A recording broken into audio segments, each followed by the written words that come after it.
Seguimos então, agora sim, com mesa 2 do desembargador Gebran,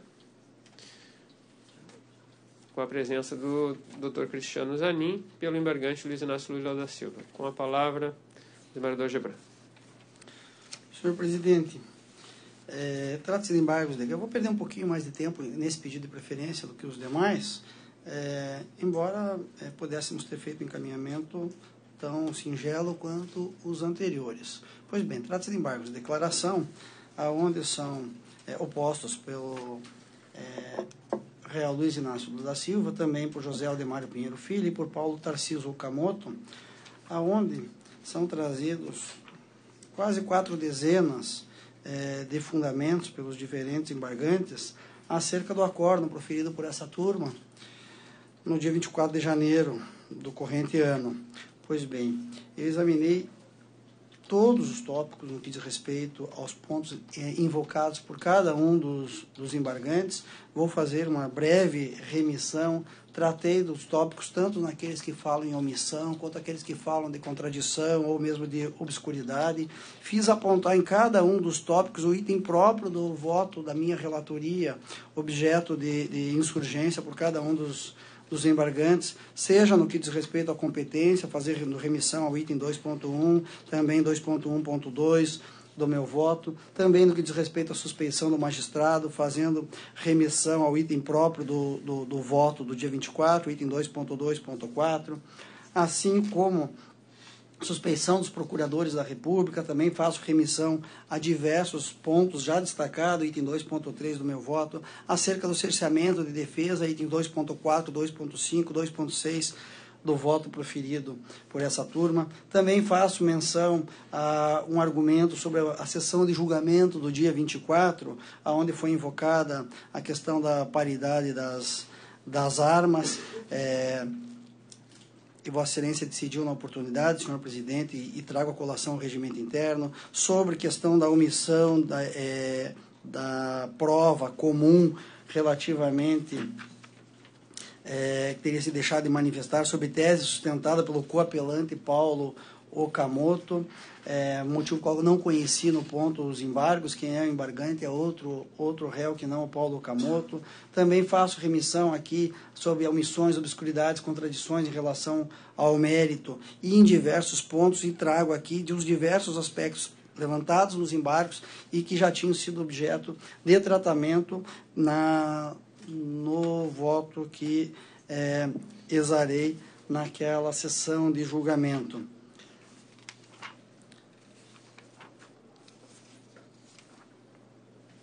Ainda a alegação de omissão quanto à dosimetria da pena. Destaco os diversos aspectos mencionados, dito 4.1 do voto.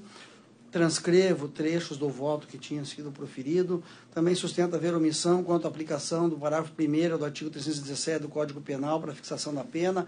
Houve, apesar da alegação de omissão, houve abordagem específica no item 4.1.2 do voto. Também há uma insurgência em relação à pena de multa. As alegações igualmente não procedem. Item 4.1.2 e 4.1.3 do voto. Há uma alegação de omissão em relação à reparação de danos para a progressão. A matéria também foi abordada. Item 4.6, a alegação de obscuridade na mudança do entendimento do desembargador Vogal, desembargador Vitor Laus. Pois bem, faço referência ao voto de Sua Excelência, onde abordou especificamente o ponto, e não apenas em tiras, como eu digo, que foram lidas, o voto de Sua Excelência, mas sim a abordagem integral do que disse o desembargador Vitor Laus. Há erros materiais, efetivamente, naquele voto, foram apontados pela defesa, e neste ponto eu estou reconhecendo, para retificar algumas passagens do voto que dizem respeito a esses erros materiais, no que diz respeito, todos eles no que diz respeito à empresa ou grupo OS. Pois bem, estou retificando o voto para corrigir, ora, quando diz respeito a OS Empreendimentos, e teria sido tratado construtora OS, ora em relação a outros pontos em que houve equívoco no que diz respeito à redação do nome da empresa. E isso, estou retificando os itens 3.3.5 do meu voto, 3.3.5.1, 3.3.10, 3.3.11.1 e 5.2 do voto. Há ainda uma menção ao voto de Vossa Excelência, desembargador presidente, relativamente à questão da atividades do Instituto Instituto Lula, e na oportunidade Vossa Excelência teria dito que as atividades estariam suspensas. Eu destaco que este ponto não altera o mérito, não tem qualquer relevância, e ademais saliento que efetivamente existe determinação de suspensão de atividades do Instituto, ainda que sua eficácia seja contida por força de decisão liminar. Por isso não há nada a prover no ponto. Também há pré-questionamentos, e no ponto eu não estou conhecendo os embargos de declaração. A jurisprudência e a legislação é tranquila quanto à necessidade de fazer menção expressa a cada um desses pontos para a subida de eventuais recursos especial ou extraordinário. Pois bem, após os embargos de declaração, sobrevieram duas petições, uma no evento 128 e outra no evento 144 desses autos. As duas petições, uma delas se refere a uma manifestação manuscrita por João Vacari, superveniente à própria sessão de julgamento.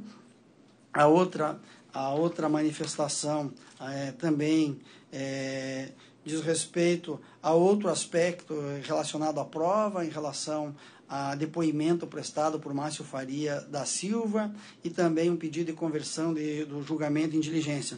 Senhor presidente, abordo todos esses pontos, colocando destaque de que as providências, além de serem extraordinárias, já teriam alcançadas pela prescrição, sem falar na inutilidade especificamente do depoimento de Márcio Faria da Silva, vez que se trata de pessoa que responde a outro processo que não é relacionado diretamente com a empresa OAS, vinculado à empresa Odebrecht, que, por óbvio, pode eventualmente conhecer aspectos dos fatos e principalmente aspectos da empresa Odebrecht, mas que pouco ou nada, ao meu juízo nada, diga-se de passagem, interfere no presente julgamento.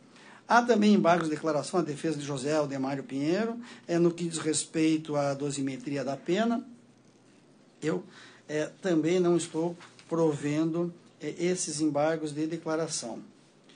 Houve exame de todas as teses sustentadas nos embargos de declaração. Também há embargos de declaração de Paulo Okamoto, que, de modo absolutamente sui generis, o réu absolvido e com decurso do prazo para eventual recurso do Ministério Público, em embargos de declaração, pretende suscitar que fosse reconhecido preliminares que, ao final e ao cabo, poderiam ser de seu próprio prejuízo, porque pretende anular o processo de julgamento. Não há qualquer interesse por parte do réu para a anulação do processo de réu absolvido. Pois bem, me encaminhando para o final, senhor presidente, talvez eu tenha até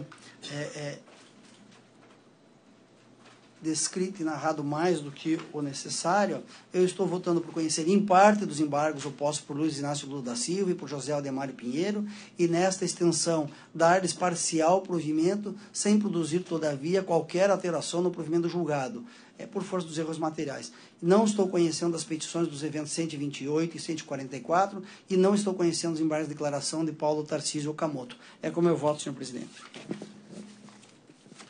Presidente, poderia uma questão de fato ser suscitada à tribuna? Da leitura do voto do eminente desembargador Gebran, eu não vi referência a um fato que foi apresentado como fato novo, consistente no vídeo de duas autoridades norte-americanas que afirmaram que os procuradores da República não necessariamente precisavam usar dos meios oficiais para colacionar provas e evidências. Então, eu só perguntaria ao eminente relator se esse tema foi abordado diante da petição trazida pela defesa. Sim, doutor. Obrigado. O item 3.3, senhor presidente, com licença, sua licença, o item 3.3 do meu voto, eu trato especificamente sobre os pontos trazidos por Vossa Excelência acerca da colaboração informal entre autoridades brasileiras e americanas, e também, nesse ponto, não estou conhecendo dessa manifestação. Tentei ser sintético, porque meu voto, na verdade, tem 47 páginas de voto, além de 12 de relatório. E, tratando-se de embargos de declaração, acho que seria despiciando a leitura integral do voto. O eminente relator teve a gentileza de facultar o acesso antecipado ao voto que traria nessa sessão. Claro que o voto, assim como o trabalho da defesa, né, foi muito minucioso em apontar eventuais contradições ou omissões, o eminente relator se debruçou sobre cada um desses apontamentos, cotejando com o acórdão proferido por essa turma. Eu estou de acordo com o relator, inclusive na parte dos embargos que fez referência à manifestação oral de voto que proferi na sessão do dia 24 de janeiro. Acompanho o relator. Como vota o desembargador Victor Lawson? Senhor presidente, restrito que são os embargos à pretensão de esclarecimentos, e esses esclarecimentos tendo sido todos eles prestados pelo relator, não há espaço a outra controvérsia no âmbito desses embargos. Foi apontado a certa altura uma eventual contradição de algumas intervenções minhas e de Vossa Excelência, senhor presidente, mas essas apontadas contradições talvez não tenham sido bem compreendidas ou compreendidas tão somente a modo isolado, e o relator explica em seu voto qual o contexto geral dessas intervenções. Então, os embargos esgotam-se em si mesmos, na perspectiva de que não há qualquer contradição a ser reconhecida no acordo embargado. Por isso, estou acompanhando o relator, senhor presidente.